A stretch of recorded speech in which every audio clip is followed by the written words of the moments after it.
Hello, viewers. A very good morning. Welcome to Africa and Beyond Television Network. And this morning, let us take a look on what is happening in the nation of Zimbabwe. We are reflecting on a statement which was given by Chief Charumbira, who is also a senator in Zimbabwean parliament. We need to take a look onto this report from ZimLive, where the headline says Gukurahundi was not a genocide. Charumbira tells editors ahead of hearings. And we need to take a look onto what Chief Charumbira said, then we give our own views. They say Zimbabwe Council of Chiefs Deputy President Chief Fortune Charumbira says the killing of civilians in Zimbabwe, in Matabeleland and Midlands provinces under a government operation codenamed Gukurahundi, early years of independence, should not be classified as genocide. The ZANU-PF politician was responding to questions from media editors at the ongoing Gukurahundi sensitization workshop in Bulawayo. The workshop has been called ahead of the much anticipated rollout of hearings to be spearheaded by traditional chiefs within communities under a program coordinated by government. Gukurahundi is often described as politically motivated mass killings that took place between 1982 and 1987 during Zimbabwe's post-independence political upheaval in Matabeleland. Independent estimates have placed the number of civilians' deaths at 20,000. Until this day, government is yet to come up with its own figures to controvert the claims. The killings remain the bloodiest period ever since independence in 1980. Charumbira denies the killings amounted to the genocide and has warned the media not to classify it as such until the hearings are done away with. It's not genocide, and it should not be classified as such until the whole processes are concluded, Charumbira said. Charumbira also defended the government's decision to exclude the Catholic Commission for Justice and Peace, which took the lead in resisting the state-sponsored killings. We are doing this, the tradition said. He said only the Council of Chiefs and the Office of the President were conducting the processes. The Council added that it is contemplating inviting Rwanda to assist in the hearings. Rwanda people can use their story. Speaking at the same event, information publicity and broadcast media coverage around the emotive subject. So, if we take a look on what these people are doing, yes, this is a good move that the hearings are now being done.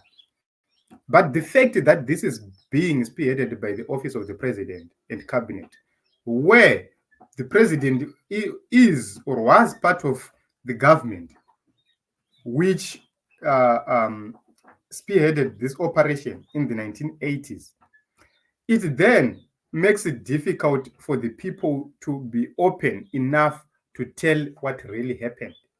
Who are going to be the record keepers? Who are going to record what the people have said? Those are the very important issues. Who are going to give a conclusion? So the Council of Chiefs, if you take a look on it, it's controlled by ZANU-PF 100%, which means no matter the findings they're going to come up with, this is not going to be the true picture of what happened in Matabeleland. If this case was to be resolved, there was need for the Council of Chiefs to be there, maybe the OPs to be involved, but there was supposed to be an independent commission which was supposed to be dealing with this matter. A genocide cannot be compared to say because 20,000 people died as compared to 1 million people who died in Rwanda. If you put that comparison, then you are now measuring a genocide by the number of people who died. So maybe we need to try and find the definition of a genocide so that we remain we remain guided by the term. So according to the definition, a genocide is the deliberate killing of a large number of people from a particular nation or ethnic group with the aim of destroying that nation or group. A campaign. So the aim which happened in Matabeleland that forced Zimbabwe to be a one-party nation. So ultimately, the motive behind the killings in Matabeleland can be found in 1987 Unity Accord. When they united, when they said, okay, we are now uniting, we are now merging the political parties in Matabeleland, that is ZAPU and ZANU, that translated everything into a genocide. The motive was to force a one-party state so that ZANU-PF rule will continue and continue and continue unopposed.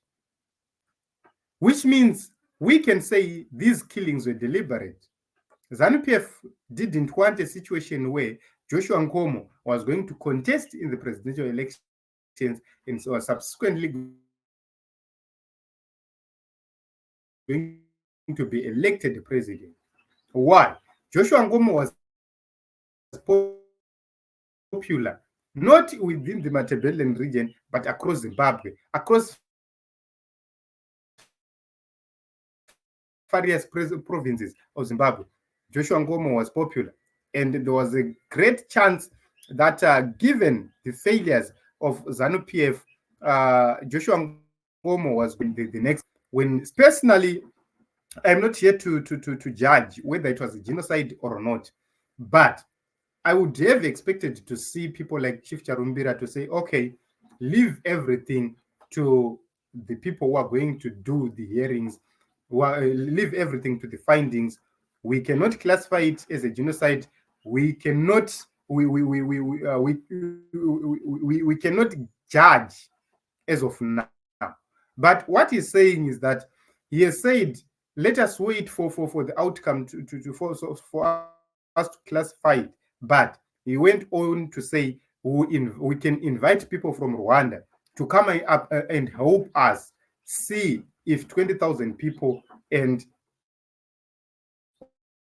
1 million people can be. He had 1 million people. The Zimbabwean genocide will be terminated because of that difference. To me, that is inhumane. You cannot solve matters like that. You cannot deal with matters. A genocide, haina kupiwa numbers, yangonzi large number.